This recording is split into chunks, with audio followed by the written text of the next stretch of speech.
I'd gotten it at the Renaissance Fair when I was a teenager. Possibly lied about being 18 to make the purchase. I dug around a little more, finding a small dagger, complete with thigh strap, and a short sword with a pearl-studded handguard. I could never use these at hero spect, even as flavor for my costume, but maybe they'd look decent in a wall display. Heaven knew my walls were still painfully bare. I just didn't want to spend money on decorations, and so far all the cheap stuff I'd seen in discount store aisles didn't really speak to me. The weapons went into my keep box. I Goodwilled a bunch of belts, threw out some random trash, then stumbled across 3 shoeboxes full of letters. Huh, I mumbled as I broke the Scotch tape seal with my nail and opened it. I thought I'd thrown out all of these. An old birthday card, which had glittered all over everything else in the box, sat atop the mess.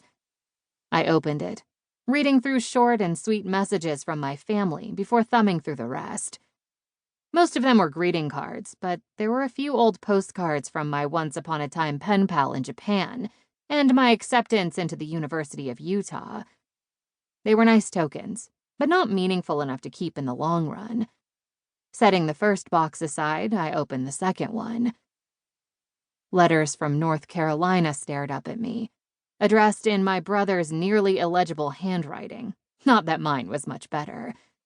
I smiled as I picked up a few, then froze at the fourth in the stack, a shiver coursing up my arms and down my back, almost like the damn thing was enchanted.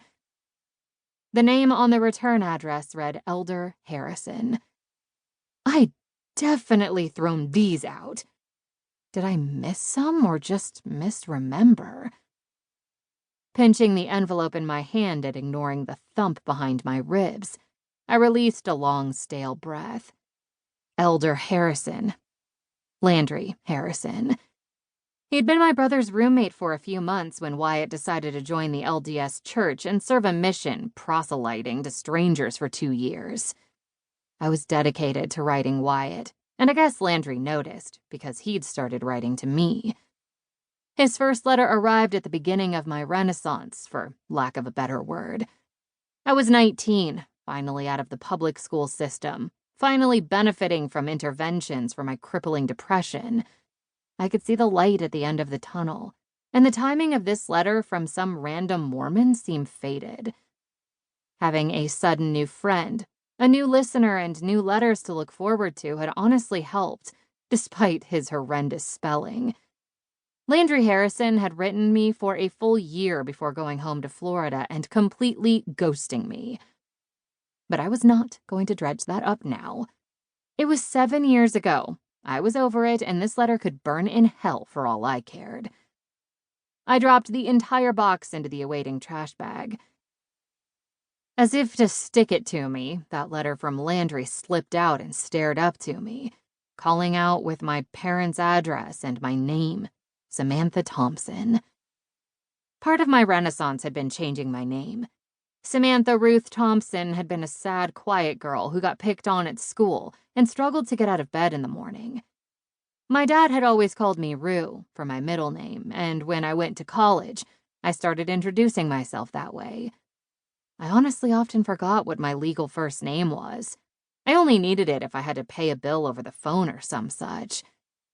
I chucked the other 2 boxes of old letters and the card on top, thoroughly burying any memory of Landry. Dear Miss Samantha, greetings. I know, you're wondering who this letter is from. Hopefully Elder Thompson has mentioned me. He's definitely mentioned you. So I thought I'd formally introduce myself. I'm Elder Harrison. Been out for 11 months and met your brother on my last transfer. I'm from Florida, so North Carolina is a bit of a change. It's freezing here. How's the weather faring in Utah? I just opened up with talking about the weather. I am so sorry. Elder Thompson says you like to draw and play video games. What's your favorite game? I was really into Halo before I set out. You much for first-person shooters? Landry. And always, without fail, I walked across the short stage, looking out into the small crowd of about 40 people. Someone says, shh. A few chuckles sounded in the back. Every